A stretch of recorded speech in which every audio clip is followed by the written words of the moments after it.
O podcast que você ouve agora é uma produção da Rádio Tertúlia.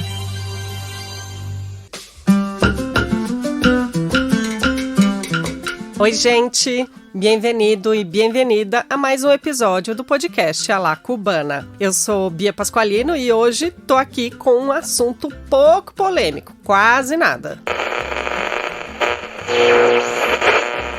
A profunda crise que atinge Cuba asfixia a capacidade do governo para abastecer os alimentos subsidiados que a população recebe há décadas.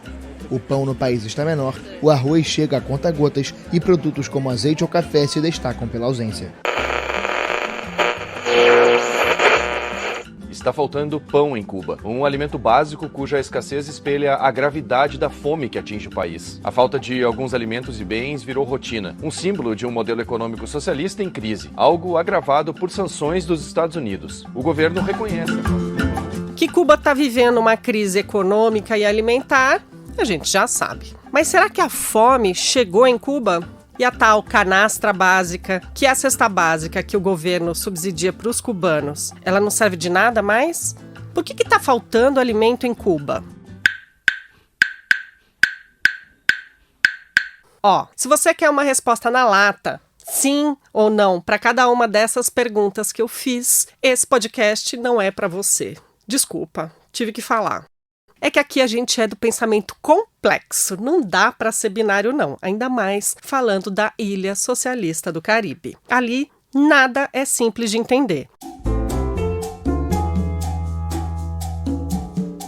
Então, o esforço aqui no podcast é de ouvir experiências pessoais, consultar pesquisas acadêmicas, porque sim, a gente confia na ciência, contextualizar a história e os dias atuais e ir juntando o quebra-cabeça. Então, senta que lá vem a história, mas vai valer a pena para entender de vez a complexidade, a delicadeza desse assunto, com muita responsabilidade e sem sensacionalismo. E se você é novo por aqui, deixa eu me apresentar. Eu sou jornalista, fundadora da Rádio Tertúlia, que é a produtora de podcast que está por trás do A La Cubana. Eu sou apaixonada pela história de Cuba e pelo povo cubano, estudo a Revolução no doutorado da comunicação da USP e resolvi fazer esse podcast no final de 2024 para aprender e compartilhar informações e experiências sobre Cuba. E para o episódio de hoje, eu chamei uma brasileira que estuda Cuba também no doutorado, mas sobre a questão alimentar. E para isso, ela passou um bom tempo lá.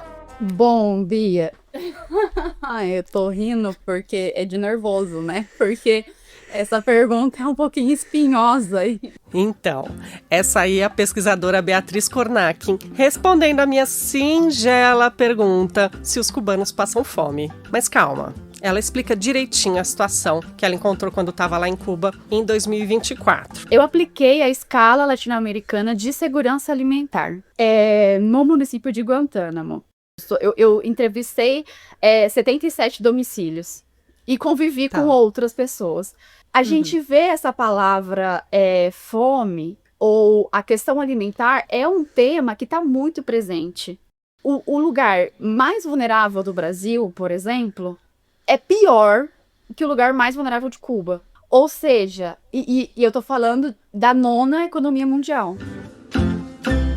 O trabalho de campo que ela fez foi na cidade de Guantánamo, sim, que é aquela região onde fica a tal base militar de Guantánamo dos Estados Unidos e que, aliás, está na mira dos assuntos para um futuro episódio do A La Cubana. Vale a pena, né? O que vocês acham? Eu vou fingir que vocês apoiam a minha ideia, mas na verdade é porque eu quero entender como é que funciona aquilo ali. Bom, fecha parênteses, vamos lá. Esse município de Guantánamo, onde a Beatriz Cornacchia fez a pesquisa, fica mais ao sul da ilha, uns 900 quilômetros de Havana, ali perto na região da Serra Maestra, que perpassa a província de Guantánamo, que tem o mesmo nome, sim, do município. E a Serra Maestra, vocês sabem, né? É onde aconteceu a guerrilha, com Fidel, com Che, com Camilo, com todo mundo, e que desembocou no triunfo revolucionário em 1959.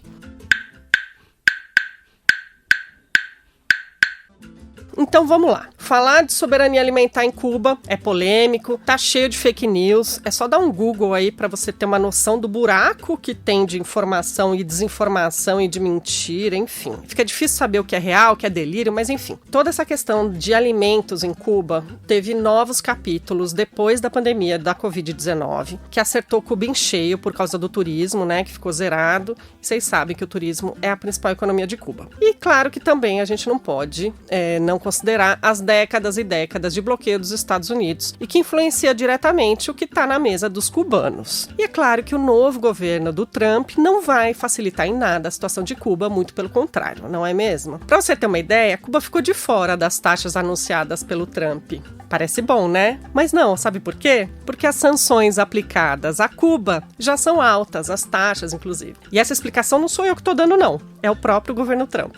Tá? Bom, quando a gente vai falar dessa questão da crise alimentar, da escassez de alimentos em Cuba, a gente tem que também abordar a dificuldade de produção de alimentos nas áreas rurais do país. Falta de tecnologia, maquinário, mão de obra, a questão da fertilidade do solo, enfim. E é sobre isso que a gente conversou nessa entrevista. E aí, vou dar meu pitaco pessoal, não é nem pitaco, é só depoimento, tá? Porque eu fui pra Cuba agora em janeiro, como eu já disse no primeiro episódio. Se você perdeu, vai lá ouvir, vai dar uma moral pra gente, porque o algoritmo tá me zoando, não deixa entregar nada de Instagram, é só escrever Cuba que realmente ele não entrega. Então assim, não sei, ou você me ajuda divulgando o episódio pros seus amigos no WhatsApp, no e-mail, ou um dia vai ser eu falando comigo mesma aqui, né? Vai ser muito triste. Enfim, que eu tava falando? Então, meu relato pessoal, fui pra Cuba em janeiro, como eu tenho alguns amigos lá e tal, eles sempre me pedem algumas coisas que não chegam lá por causa do bloqueio, por causa de, sei lá, 1000 situações, 1000 questões, e então sempre pergunto, né, o que eles querem que eu leve e tal. E dessa vez eu tava realmente mais preocupada com a questão da alimentação, do que eu poderia levar de comida, porque eu tinha ido logo depois da pandemia, assim, no final da pandemia em 2022, e fiquei um pouco chocada de como estava a situação, né? Cuba não tinha turista nenhum, tinha os apagões, enfim. Perguntei o que eles queriam e o resultado foi que eu levei 2 malas despachadas, num total de 46 quilos, mais a mala de bordo, mais 10 quilos, dá 56 quilos, só com comida, remédio e alguns utensílios que eu vou contar pra vocês. Eu levei só uma mochilinha nas costas com roupa, daquelas que você vai usar várias vezes, e eu ia ficar só uma semana, então tudo bem. Vou compartilhar com vocês o que foi que a Dinorá, que é a minha amiga de 80 anos, vocês também têm amiga de 80 anos? Eu tenho. E que pediu algumas coisas pra mim. Deixa eu pegar aqui meu celular, peraí. Ó, eu vou ler as coisas que ela tinha me pedido pra comprar. Relação de coisas que mais necessitamos. Vou falar pra vocês e aí, pra vocês entenderem um pouco, enfim, tirem suas conclusões. Leite em pó, café, farinha de trigo. Na época tava faltando farinha de trigo, depois ela até me falou que não precisava mais, que o filho dela tinha achado ali. Maisena, sazon completo, pasta de tomate, acho que era extrato de tomate, páprica, bicarbonato, pimenta em pó, canela, aqueles tabletes, sabe, de caldo de carne e tal, não sei o quê. Pediu... Não, filho, eu tô gravando. Eu queria ficar com você. Quer ficar aqui dentro? Pode ficar. Não, eu queria ficar com você falando. Ah, falando, você vai ter que esperar um pouquinho, pode ser? E aí ela pediu ovo desidratado, pediu sabonete, shampoo e um monte de medicamento do tipo dipirona, levotiroxina. Alô aí quem tem problema de tiroide que nem eu. Você imagina ficar sem levotiroxina, gente? Olha, só quem viveu. Omeprazol e virei especialista de descobrir alimentos em pó. Mergulhei no Mercado Livre, também tem um pouco de obsessão, né? Quando eu tenho um problema assim que precisa resolver, eu fico um pouco assim no hiperfoco, sabe como é que é? E aí eu descobri berinjela em pó, eu descobri bacon em pó, em flocos, eu descobri espinafre em pó, eu comprei um monte de coisa pra levar, não coube tudo. Olha, enfim, minha mala tava diversa, cheguei lá, pediram pra abrir minha mala, eu só respondi assim, isso tudo é solidariedade internacional. A moça da alfândega sorriu, agradeceu e deixou eu passar e eu respirei aliviada. Mas na verdade, o próprio governo cubano já tinha liberado, até por causa da crise, isso é bom vocês saberem, já tinha liberado realmente a gente passar com alimentos, tem toda uma legislação, vocês encontram aí na internet, do que tá liberado agora nesse período de crise para chegar do exterior, enfim, na bagagem. Então, gente, foi isso, assim, né? Eu levei essas coisas, algumas que estão em falta, algumas que custam muito caro, que se cobram em dólar. Aí, de utensílios, algumas coisas que ela não achava lá. Frigideira, fusível para panela elétrica, aquelas de arroz, sabe? Que lá eles fazem tudo, né? Aquelas panelas, né? Fusível pro micro-ondas. Então, chega de eu ficar falando, né? Vamos pra entrevista desse episódio, mas já vou contar um spoiler. Você sabe que agora a gente tá chique e tem correspondente em Cuba, né? A Julieta Garcia Rios, ela vai entrar ao longo da entrevista contando de um lugar muito peculiar, ali em Guantánamo, exatamente onde foi a pesquisa da Beatriz Kornakin, contando do único zoológico de pedra do mundo e que foi declarado Patrimônio Cultural de Cuba. Tá aí uma dica de turismo que você só encontra onde? No A La Cubana. E digo mais, as fotos dessa viagem que ela fez estão lá no perfil da Rádio Tertúlia no Instagram, tertulia.rádio. Bora de entrevista! E hoje o podcast A La Cubana recebe a pesquisadora Beatriz Kornakin. Bem-vinda, Bia! Olá, como estás? Bom... Ai, já vai soltar um espanhol aqui, gostei. Sim. Bom, muito obrigada, Bia, pelo convite. Estou super feliz de estar aqui falando sobre um tema que me move tanto. E é isso, espero que eu consiga falar um pouquinho da minha experiência, que eu consiga compartilhar um pouquinho do que eu sei, que é uma gota no oceano. Muito obrigada. Estamos na mesma gota, fica tranquila. Gente, eu conheci a Bia hoje só, pessoalmente / virtualmente, a gente tinha se falado no Zap, mas quem estuda Cuba já vira quase melhor amiga, né? Então já tô gostando, assim, eu vou aproveitar, tenho várias curiosidades para conversar com você hoje. E primeiro vamos à apresentação. Bom, gente, a Bia, ela é doutoranda em Economia Política Mundial pela Universidade Federal do ABC e ela fez doutorado sanduíche na Universidade de Guantánamo, lá em Cuba. Ela estuda a questão alimentar com foco na província de Guantánamo. A Bia é pesquisadora e professora de geografia e no mestrado ela estudou o tema da fome e o neoliberalismo no Haiti. Então, Bia, para começar, entre tantos assuntos que você podia pesquisar na sua vida, por que você acabou no tema da fome e agora estudando Cuba? Bom, Bia, o que acontece, né? Bia e ouvintes. O que acontece sim. O que acontece é que desde a graduação, né, como você disse, eu sou professora de geografia, então a minha graduação em geografia, ela passou pela perspectiva do Josué de Castro sobre geografia da fome e geopolítica da fome, e aí foi que eu falei, quero estudar isso, né?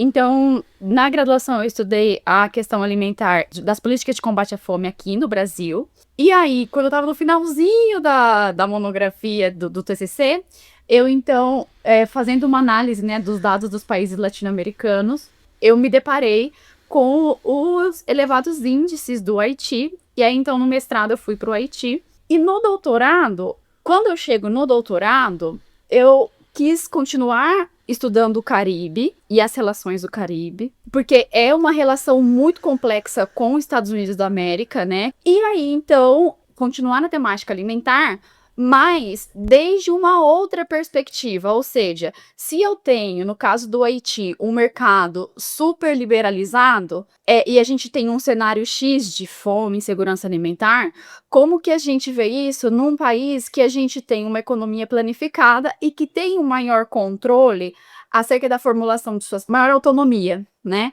Acerca da formulação de suas políticas, ainda que, claro, a gente tem todas as implicações, mas que existe esse maior controle, né?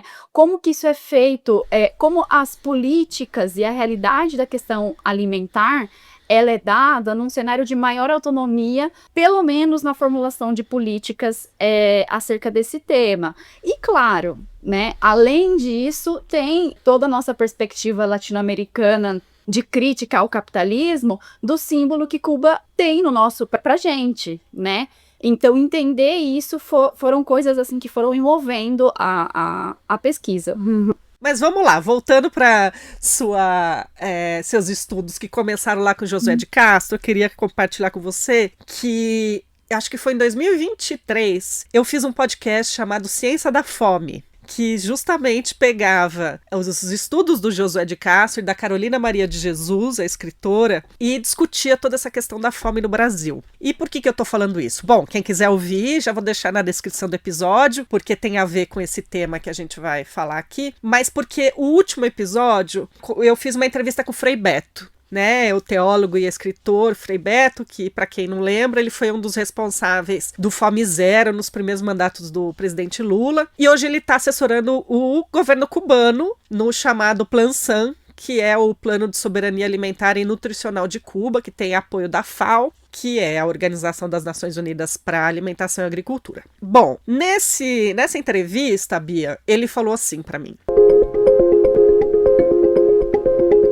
nesse momento, Cuba está vivendo um processo agudo de insegurança alimentar. É um fato, como viveu no período especial entre 1990 e 95, após a derrubada do Muro de Berlim.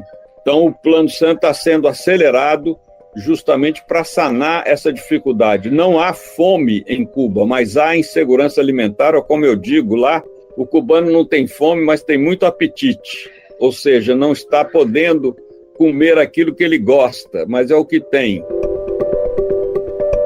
Aí eu te pergunto, você concorda com essa análise que o Frei Beto faz? Existe fome em Cuba? Para além das nuances teóricas, queria te ouvir assim do ponto de vista do cotidiano. Como é? O que você viu, o que você vê pesquisando esse tema lá em Cuba?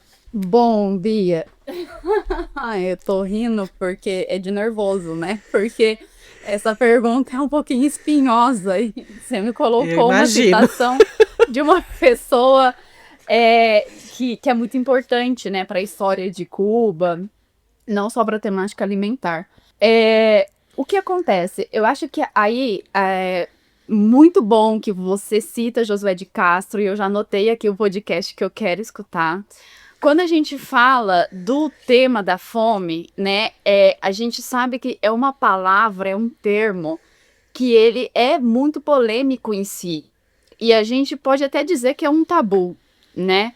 Eu tenho algumas referências brasileiras que, não sei se eu posso, vou citar aqui para poder falar, claro, que me ajudam dessa descoberta, né? Além da minha orientadora, claro, que é a Andréa Santos Barco, uma mexicana. Mas tem duas pessoas que abordam bastante essa construção da palavra. Um deles é o Tiago Lima, que ele é da UFPB, e agora ele fez parte da equipe da formulação do plano da Aliança Global contra a Fome, do BRICS. Sim. Sim. Uhum. Né? Tem um texto dele muito bom, que ele fala sobre como nós, por exemplo, aqui no idioma português, né, nós não temos equivalentes para a palavra família ou hambruna, por exemplo, né? E é muito interessante como essa palavra fome, ela guarda muitos significados. E eu acho que é por isso que ela é tão polêmica. E o fato dela ser tão polêmica faz com que sejam criados outros termos para evitar constrangimentos, né? Que essa é a perspectiva, por exemplo, do José Raimundo, que ele é geógrafo também, ele também está na UFBC. Ele fez parte, né, da equipe do último inquérito que aconteceu sobre o estado da insegurança alimentar de São Paulo. E aí ele fala, né, no outro texto dele, ele vai falar sobre o Atlas da Situação Alimentar no Brasil. Ele vai dizer como esse termo que a gente conhece muito, né, como insegurança alimentar e segurança alimentar, como ele foi criado, na verdade, né, para tentar, de certo modo, nos Estados Unidos da América, aí, né, a gente está falando de uma escala que foi criada para poder medir esse nível de insegurança alimentar, essa experiência de insegurança alimentar, que ele vai dizer, é experiência de fome, né? Quando foi... Uhum. Então tem isso, primeiro, que eu acho que é importante dizer, né? Quando a gente fala de fome, a gente está falando de uma coisa muito complicada de definir, e o fato de ser complicado faz que sejam criados outros termos, e para evitar constrangimentos. Dentro disso, eu vou compartilhar, então, a minha experiência, que é, em Cuba, em Guantánamo, especificamente, eu tive a oportunidade, a gentileza, a solidariedade, com a autorização do governo também, tudo isso foi autorizado pelo Comitê de Ética, pelo governo. Eu apliquei a escala latino-americana de segurança alimentar no município de Guantánamo. E eu tô agora, justamente nessa fase do doutorado, em fase de analisar esses dados, né? Até ontem mesmo confundi o horário porque eu não vejo nada mais que 1 e 2 na minha frente, de sim e não, sim e não, sim e não, numa tabela de 115 colunas do Excel. Nossa, que fácil. Ai, gente, ela falou de confundir horário, é que a gente confundiu o horário da gravação hoje. Mas deu tudo certo, estamos aqui. Tá justificadíssimo agora.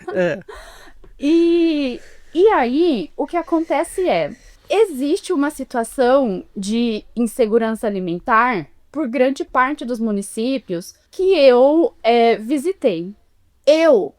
Como a gente tem essa questão do termo fome, né?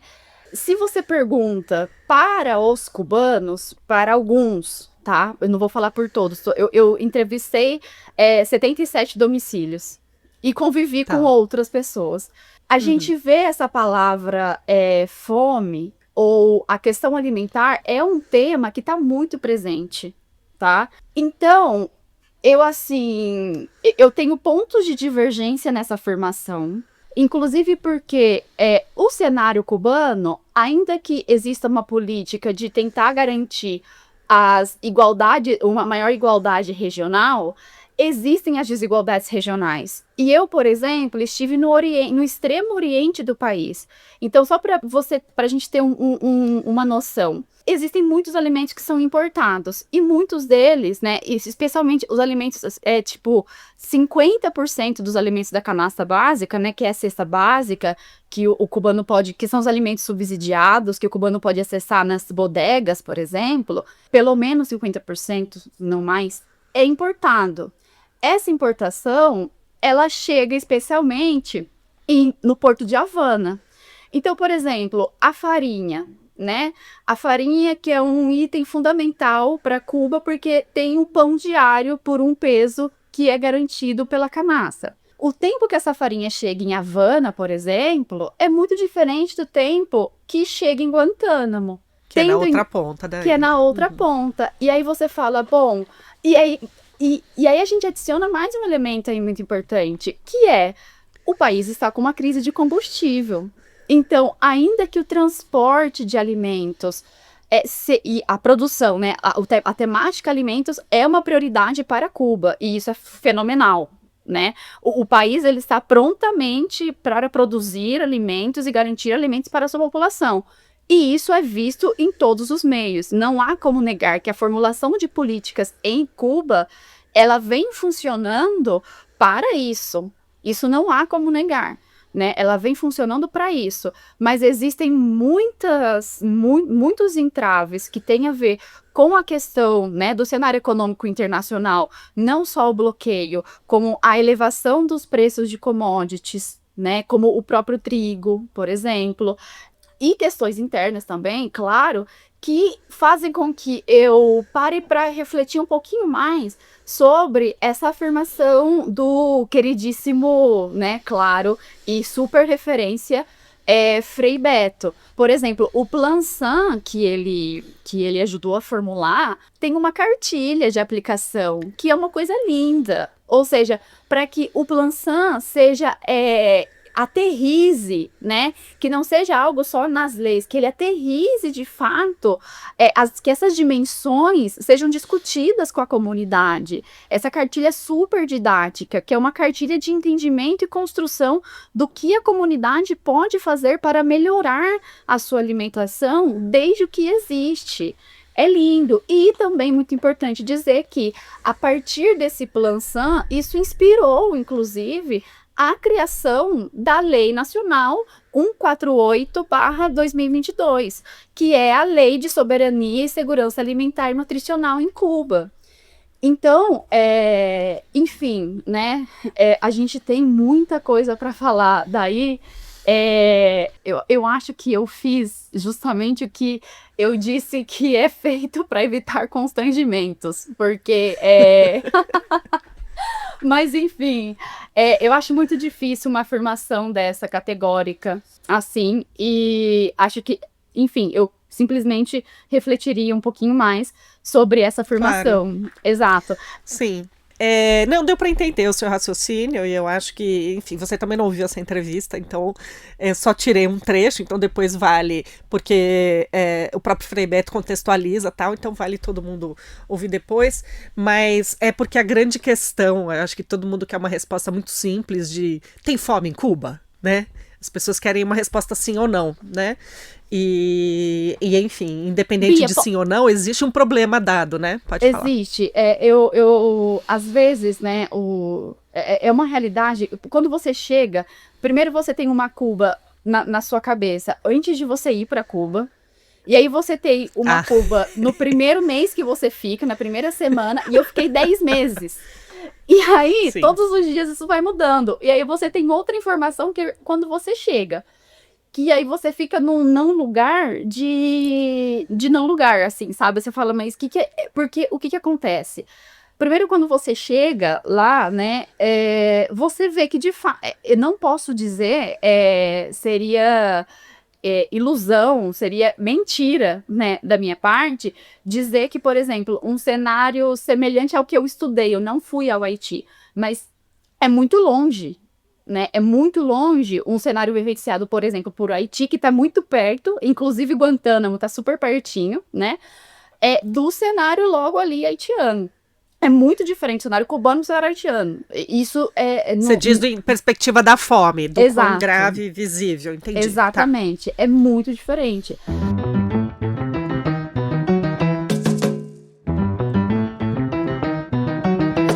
Gente, desculpa aí, vou só fazer uma pausa. Queria te contar um segredo. Você que é ouvinte do podcast, agora tem desconto exclusivo na editora Expressão Popular. 25%. Sim, você ouviu certinho. 25% nas compras pelo site da Expressão Popular. E você sabe que eles têm um ótimo acervo de livros sobre Cuba, então fica a dica. Os ouvintes do Alá Cubana podem comprar no site, é só colocar o cupom do podcast, digita lá Alá Cubana, tudo junto e pronto. Segredo revelado, bora voltar para a entrevista. Uma das coisas, né, que eu sempre falava para eles é acerca da desigualdade socioeconômica, que eu acho que ilustra um pouco para a gente entender, porque a gente também tem uma perspectiva muito binária de coisas, né? Super. Uhum. E aí eu falo assim, olha, por exemplo... E em Cuba é tudo complexo, né? Não, tudo. Tudo. Eu falo, quando eu cheguei lá, eu falei assim, é um mercado muito segmentado, né? E você tem 3 moedas de circulação e um mercado super segmentado. Eu cheguei lá, a minha sorte é que a senhora que eu fiquei na casa, ela foi me ajudando. Ela falou assim, olha, aqui você compra isso, aqui você compra esse outro, aqui esse outro, aqui é mais caro que aqui. E, sabe, então ela foi super me orientando, me levando nas feiras e tudo mais. E isso me ajudou, mas é um mercado super segmentado, que é muito difícil de você entender a dinâmica até você se acostumar. Mais uma coisa, pra gente poder entender essa dinâmica de desigualdade, né, que eu sempre falava lá, eu falava assim, olha, o Brasil, ele é a 9ª economia mundial. E aí eu falava, eu estou numa província de Guantánamo, que é se não a mais, é uma das províncias mais vulneráveis de Cuba. E aí eu falava, eu estou... O lugar mais vulnerável do Brasil, por exemplo, é pior que o lugar mais vulnerável de Cuba. Ou seja, e eu tô falando da 9ª economia mundial.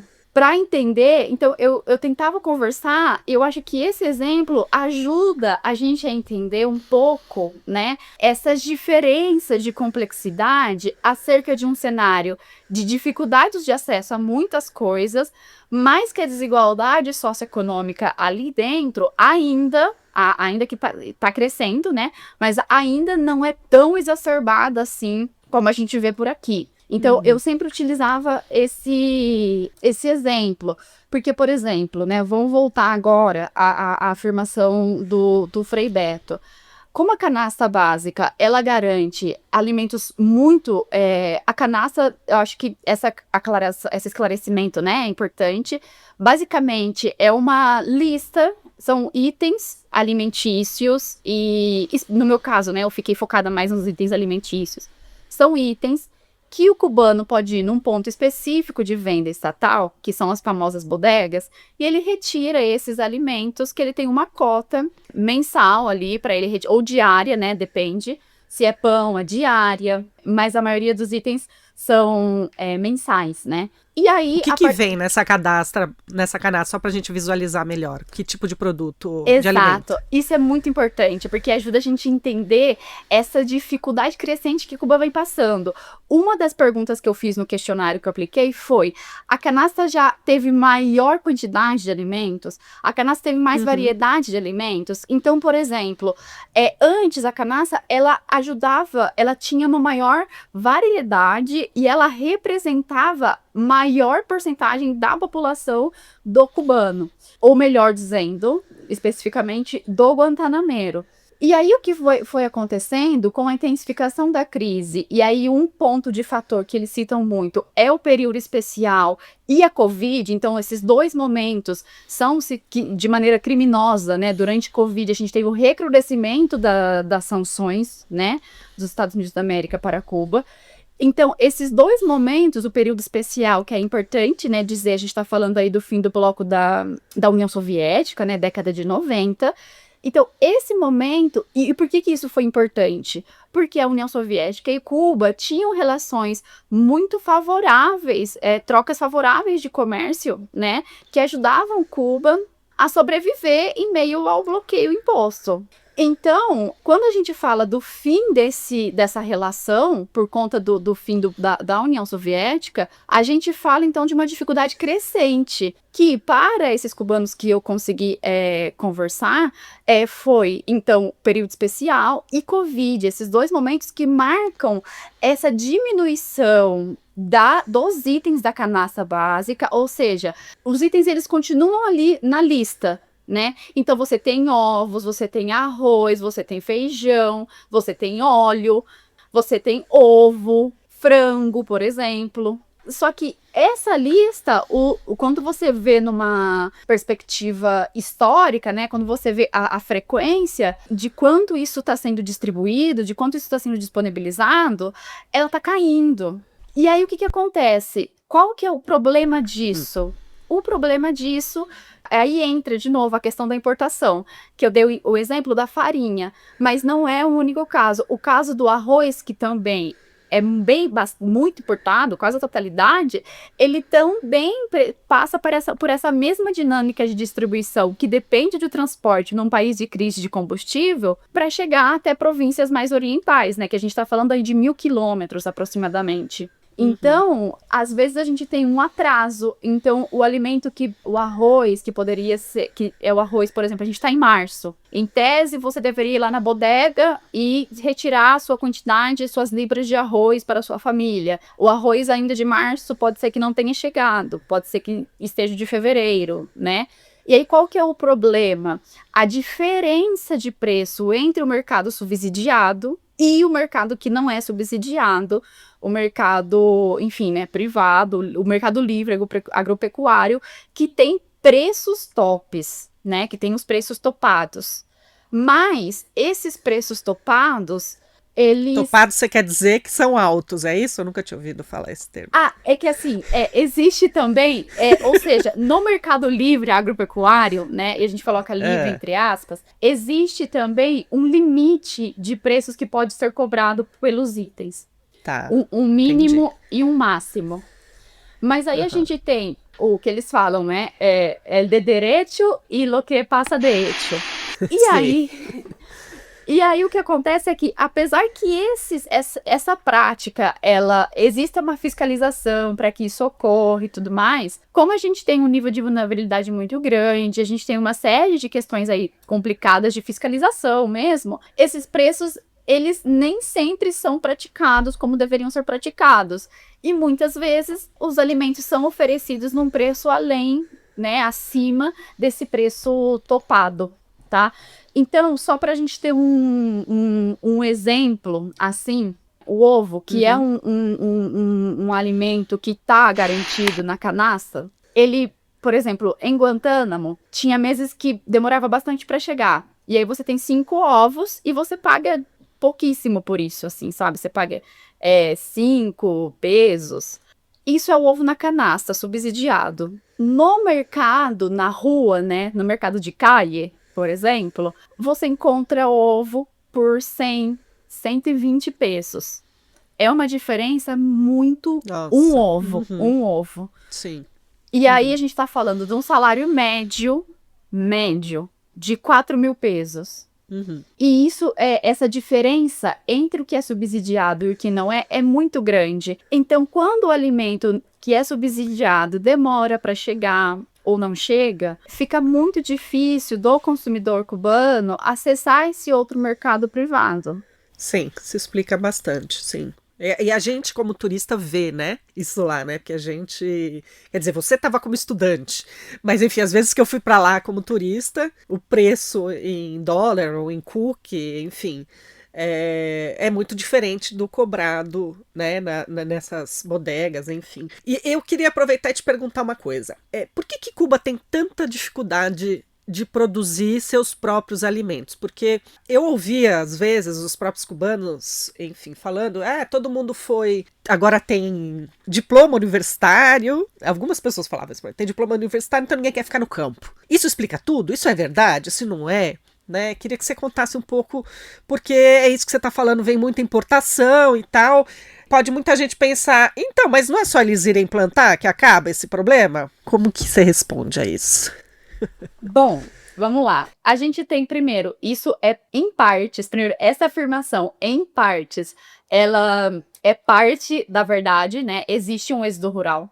E tem a ver também, né, com essa questão de, olha só, antes o camponês, ele não tinha acesso à educação, e um dos sucessos da Revolução foi a alfabetização, a campanha de alfabetização, foi ter escolas no campo, foi possibilitar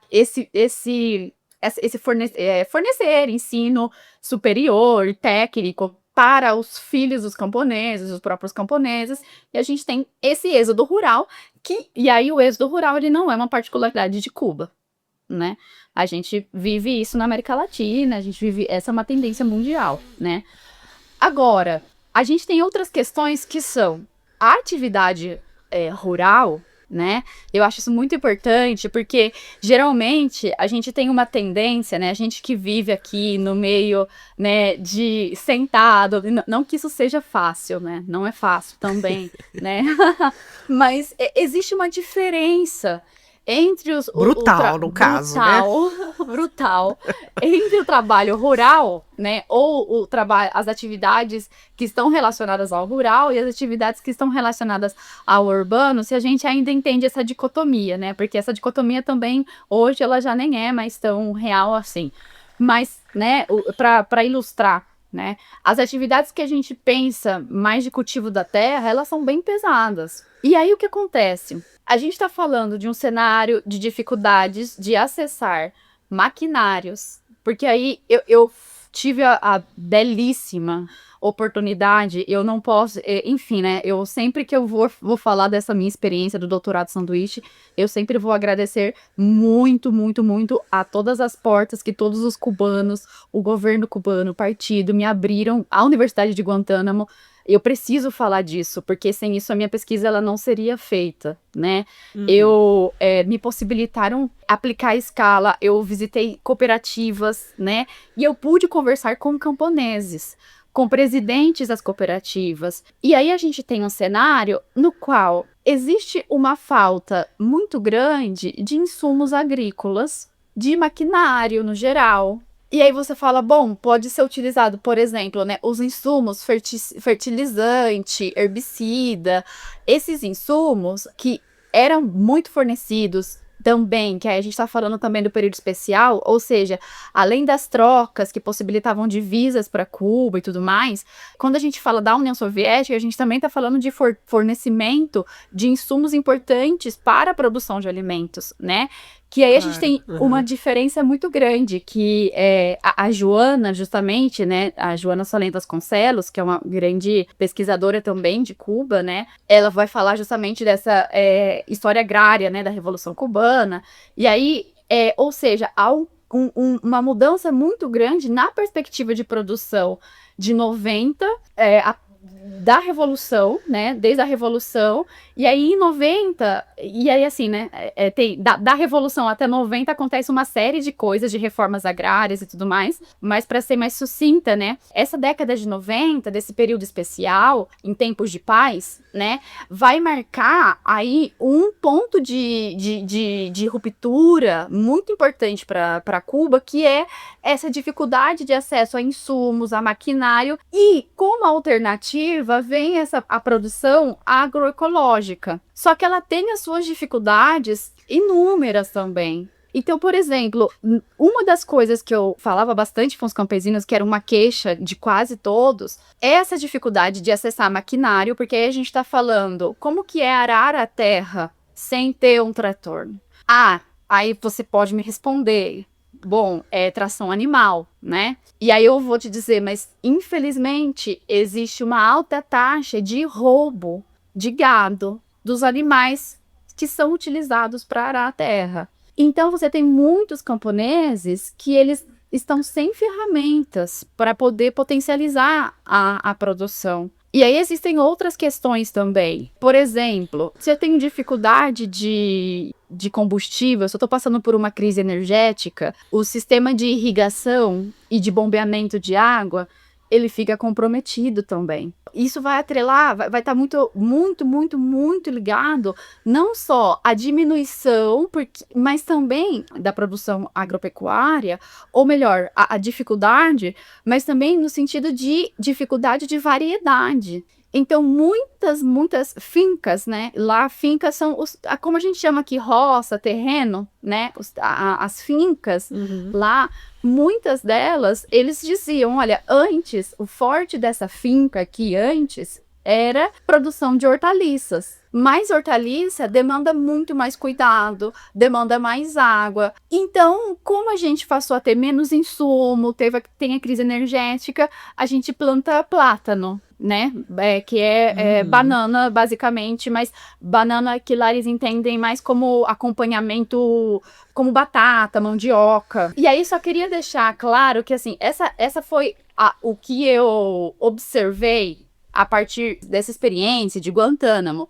Mas também é importante dizer que o fato de que essas são dificuldades que estão colocadas. Isso não significa que as alternativas não estejam sendo trabalhadas. Tanto que muitos estudos, especialmente em províncias mais ocidentais, vão apontar para o aumento da produção de hortaliças, por exemplo, a partir de práticas agroecológicas também, tá? Então, assim, perceba que existe, sempre que eu vou falando, tem o real, o que é ali, né, o que tá, mas também tem sempre, quando vem na minha cabeça essa realidade, eu sempre penso também nesses esforços que o governo cubano faz para tentar incentivar o oposto, para reverter esse quadro. Então, por exemplo, quando eu falo do êxodo rural, também tem as políticas mais recentes de tentativa de recampanização, ou seja, de trazer o pessoal de volta para o campo, né? Facilitando o acesso à terra a partir de leis de usufruto, tentando estimular a produção, pagando mais ao produtor e não deixando esse preço maior que o Estado paga ao produtor ir para o consumidor, né? Ou seja, subsidiando. Equilibrando melhor, né? Exato. Exato. Então, especialmente na produção de leite, por exemplo, que é bem difícil, né? São várias dificuldades, né? Muitas políticas são vistas como interessantes, como essas. Algumas, elas são um pouquinho mais complexas, como, por exemplo, alguns atrasos em pagamentos para os camponeses. Mas, assim, existe um trabalho efetivo para isso, sabe? Se vê trabalho para isso, a nível de legislação, a nível de tentar fiscalização e tudo mais. Sim, não estão ignorando, né, a situação, que é o que poderia acontecer e como acontece em vários países, né? Agora, eu faço questão de sempre falar no bloqueio, porque, óbvio, o bloqueio influencia em toda essa realidade de Cuba, mas também porque nas últimas vezes que eu fui para Cuba, eu estive lá agora em janeiro, aí fui em 22, e aí foi em 13, enfim. São Cubas muito diferentes, mas uma coisa que mudou e que eu percebi mais na boca de alguns cubanos com quem eu tive contato é sobre o bloqueio dos Estados Unidos. Eu vejo... E aí eu tô falando sem nenhum ponto de vista científico, viu, gente? É só o que eu vivi, de acordo com as pessoas que cruzaram o meu caminho. Eu vi alguns cubanos falando muito de que o bloqueio não é tudo isso que falam. Existe um discurso que eu percebo mediado um pouco pelas redes sociais também, dessa mídia que entra, né, pelos TikTok da vida lá, mas que parece que o bloqueio virou uma desculpa. E eu acho que aqui no Brasil também tem gente que pensa isso. E a gente, quando vai para Cuba, percebe os efeitos do bloqueio, e olha que nós somos turistas. Então imagina na vida dessas pessoas. Então eu queria te perguntar, o quanto o bloqueio dos Estados Unidos sobre Cuba impacta essa questão da alimentação dos cubanos, e de que maneira? Então assim, eu tô querendo te ouvir não só do ponto de vista político, mas do prático. O que você viu na sua vivência lá? Tipo, dá alguns exemplos pra gente conseguir entender, sabe? Bom, quando a gente fala da alimentação, né, que eu acho que esse é um desafio também, eu não gosto muito de ficar falando com muito número, mas às vezes para a gente ter um pouco de dimensão é interessante, né? Que eu acho que provavelmente em alguma outra entrevista esses números, essas cifras já tenham sido citadas, né? Mas, por exemplo, entre março de 2022 e fevereiro de 2023, o bloqueio resultou em danos e prejuízos da ordem de 4,85 bilhões de dólares, né? Ou ainda 555 mil dólares por hora. E quando a gente vai especificamente para o setor agrícola, nesse mesmo período, os danos são de aproximadamente 274 milhões de dólares. Ou seja, o bloqueio impacta desde a produção até o consumo de alimentos. E por quê? Porque o que acontece? Quando a gente tem uma dificuldade tão grande de acessar insumos, um dado importante, por exemplo, em uma das entrevistas que eu fiz com um especialista, o especialista do Centro de Desenvolvimento Local da Universidade de Guantánamo, ele estava me dizendo que uma coisa básica, assim, sabe? Antes, ele falou, olha, antes do acordo Bayer-Monsanto, e aí, um parênteses muito grande aqui, gente, muito grande, muito importante. Eu não defendo, eu não gosto de nenhuma dessas duas grandes aí. Mas uma coisa muito importante que ele disse, enfim, né, tô dizendo desde essa percepção. Ele falou, antes do acordo Bayer-Monsanto, existiam alguns insumos que nós conseguíamos acessar, da Bayer, por exemplo. A partir do momento que a gente tem acordo Bayer e Monsanto, isso cessa praticamente. E por que isso, né? Porque aí a gente tem a origem da Monsanto, que é estadunidense, né? A Bayer é alemã. E aí a gente tem essa diferença. Então, quando a Monsanto e a Bayer, elas fazem essa fusão, isso resulta em uma maior dificuldade para o acesso a mercados de insumos, por exemplo, de Cuba. Bom, falando dessa parte de produção, né, além da dificuldade, além do que o bloqueio significa, de dificuldade de divisas, de Cuba gerar divisas em si, por conta dessa perspectiva de enfim, né, várias empresas transnacionais não fazem acordos e tudo mais, por conta desse mecanismo do dólar, né, basicamente, de rastreio do dólar e tudo mais. A gente também tem uma outra questão, na outra ponta, né? Porque quando a gente fala de produção de alimentos, né? Se a gente for observar numa perspectiva que possa dar um pouco mais de conta, tentar, né? Pretender um pouquinho essa totalidade, desde a produção, distribuição e consumo. Quando a gente olha na outra ponta, por exemplo, no caso do consumo, a gente tem que entender que existem coisas aqui pra gente que são normais, como ter eletricidade a quase todo tempo, quando a gente não tem, enfim, né, eventos extremos, e a depender do lugar que a gente fala, claro, né, que a gente sabe que existem regiões que, enfim, né, num país como o Brasil, a gente teve aí recentemente a capital do país ficando desabastecida de energia durante, né, a maior cidade da América Latina desabastecida durante vários dias, mas como isso impacta na produção desses alimentos, na conservação desses alimentos. Então, o que acontece? Primeiro, o acesso a gás em Cuba, né, a petróleo e tudo mais, ele é muito limitado. Então, a gente tem a parte considerável das casas fazem o preparo dos seus alimentos com um fogão elétrico. Esse fogão elétrico precisa de energia. E se a gente não tem, se a gente está falando de apagão frequente, de 14 horas, às vezes, né? Aí a gente está falando de uma dificuldade também na produção desses alimentos. E o que tem a ver o bloqueio com isso? Parte considerável das dificuldades energéticas em Cuba estão relacionadas à dificuldade de acessar materiais para manutenção, para troca das plantas, das usinas, né? Das usinas Sim. em Cuba. Então, aí a gente está falando, né, de toda uma cadeia de coisas que estão conectadas com isso. Tem esse ponto do consumo. E aí, se você prepara um alimento, Cuba faz bastante calor, as províncias orientais ainda mais. Você prepara um alimento num dia e vai ficar não sei quantas horas de apagão, o seu refrigerador, a sua geladeira, não vai funcionar. O seu alimento pode estragar, né, de um dia para o outro, sem refrigeração. E esse acesso, por exemplo, é muito interessante, porque aqui a gente tem uma lógica que é muito ruim, sem cair na romantização da precarização, né, enfim. Mas aqui a gente tem uma lógica muito crescente, inclusive, né? De descarte muito rápido de coisas. Então, se quebra uma coisa, a gente não arruma, a gente vai, enfim, né? Existe isso, né? Quando eu falo a gente, eu tô falando no que eu vejo desde como, enfim, costume crescente numa determinada sociedade. E lá, isso não é possível. Então, existe uma cultura muito forte de arreglar coisas, né? De arrumar coisas.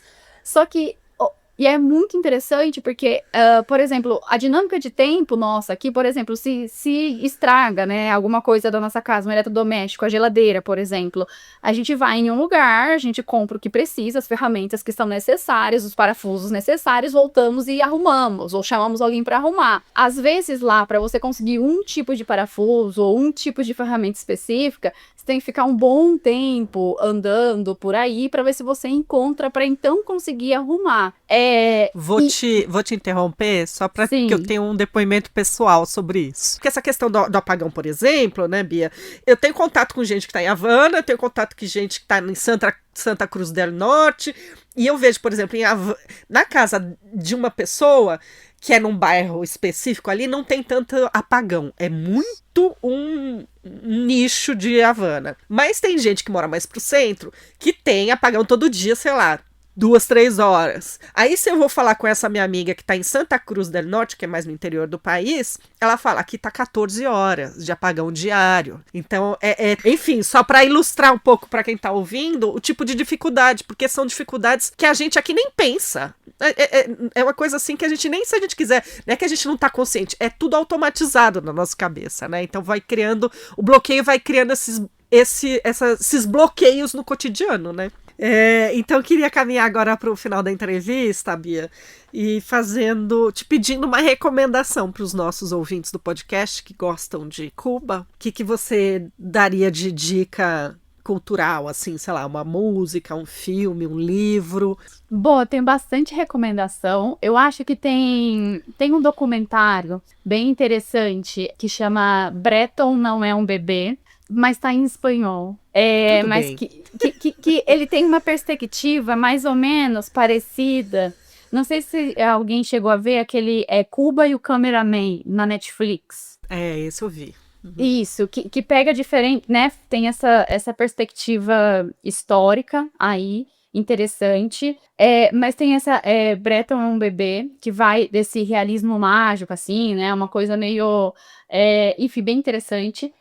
Tem o livro muito bom da Joana Salem Vasconcelos, que especialmente para a questão agrária, História Agrária da Revolução Cubana, porque é bem complexo também, né? Quando a gente fala dos modelos, das formas produtivas em Cuba, elas também são diversas e tudo mais.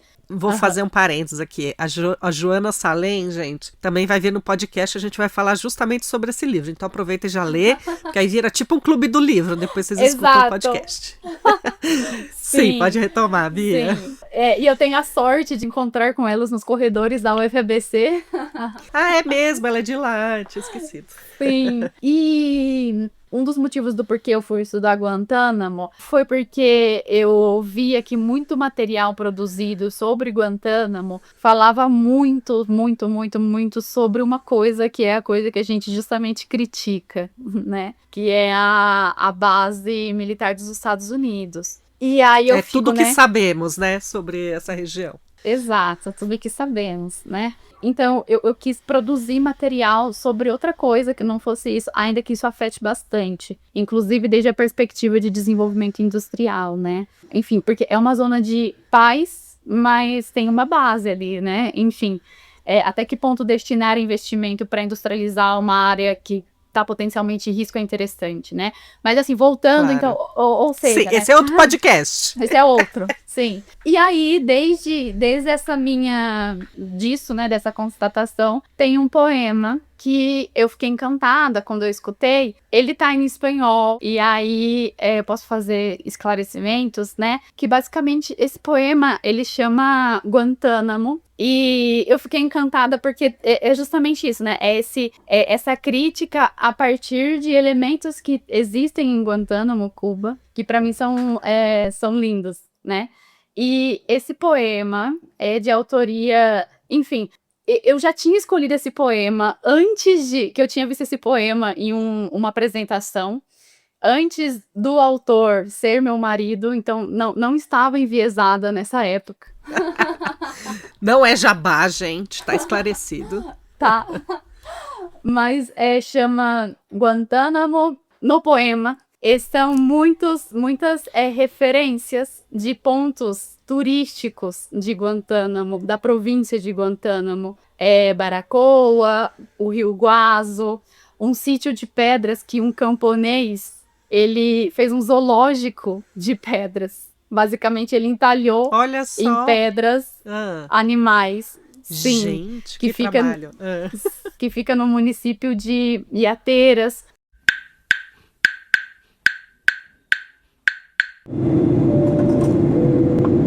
Damas y caballeros, sean todos bienvenidos a La Habana. Budísimo and welcome to Habana. Ha sido un placer servirles, esperamos poder atenderles nuevamente. Hola, hola. Bueno, desde acá les doy la bienvenida y les cuento que hoy estamos en Guantánamo, a más de 40 Olá. quilômetros. Bem, daqui lhes dou as boas-vindas e conto que hoje estamos em Guantánamo, a mais de 40 quilômetros da capital de Guantánamo. Passando pelo município de Manuel Tamés, chega-se ao Zoológico de Pedra, um lugar onde há uma vegetação exuberante. Abundam as árvores de manga, de mamão e de banana. Eu sou Julieta Garcia Rios e vou contar para você que é ouvinte do podcast Ala Cubana, como é este ponto de lazer, turismo e arte. O zoológico está no meio da montanha. É como uma floresta, onde você caminha ao longo da encosta da montanha, com esculturas de pedra. Más de 400 obras, específicamente 426 esculturas de animales. São mais de 400 obras, especificamente 426 esculturas de animais que saíram da imaginação de um homem já falecido, Ángel Íñigo Blanco.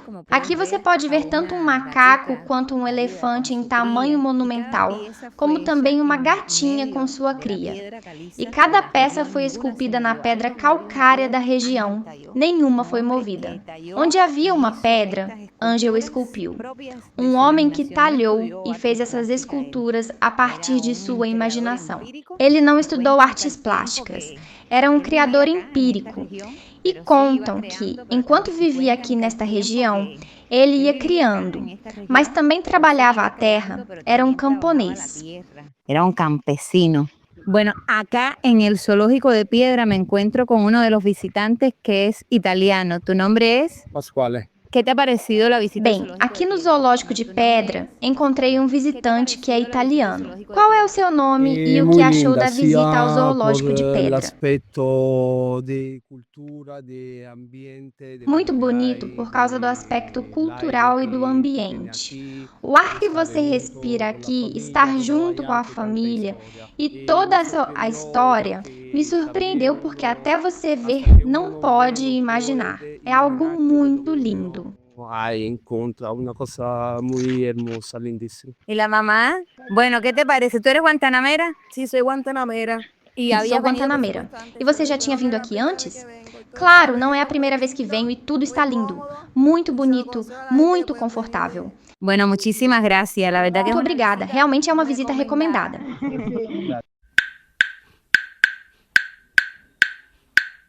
Vou deixar também na descrição esse poema para quem quiser ler com calma. E aí eu queria então te agradecer muito, Bia, pela entrevista. Obrigada, viu? Eu que agradeço, espero que seja de bom proveito, e como dizem os cubanos, de bom proveito para os ouvintes, que, enfim, né, que desfrutem, que seja uma conversa que tenha sido prazerosa para escutar. Muito obrigada, Bia. Com certeza foi. E muito obrigada pelo convite uma vez mais. E aí, gostou do episódio? Então já manda para quem você sabe que também se interessa por esse assunto, porque não há plata para fazer propaganda do A La Cubana, que é nós por nós. Então eu conto com você, tá bom? Vamos de spoiler para você que ouviu até aqui. No próximo episódio, tchananã. Agora, a tranquilidade com que você me fala que aí eu fiz um curso com o Gabriel Garcia Marques é assustador, Iana. Como é que foi essa experiência? Me explica. Então, desde que a escola foi fundada, na época do Festival Internacional do Cinema Latino-Americano, que é em dezembro, o Gabriel Garcia Marques ia e fazia um curso para convidados. Foi maravilhoso. Eu fui logo depois que passou o furacão, né? E que foi um furacão que passou especialmente, assim, afetou especialmente a área onde está a ICTV. Então foi muito... eu já tinha visto foto, vídeo e tal, mas chegar lá e ver tudo devastado, assim, foi bem impactante. O podcast A La Cubana é uma produção da Rádio Tertúlia. Eu, Bia Pasqualino, sou responsável pela concepção, roteiro, gravação, edição, sonorização e o que mais você quiser colocar nessa lista. Bom, é isso. Eu agradeço a sua companhia e se puder deixar um comentário na plataforma de podcast que você está ouvindo, o A La Cubana, isso ajuda o algoritmo a entender que precisa divulgar mais esse conteúdo. Então, é uma forma de apoiar o podcast também, tá bom? Obrigada. Até a semana que vem. Quer produzir um podcast? Chama a Rádio Tertúlia, estúdio profissional e 20 anos de experiência na área. radiotertulia.com.br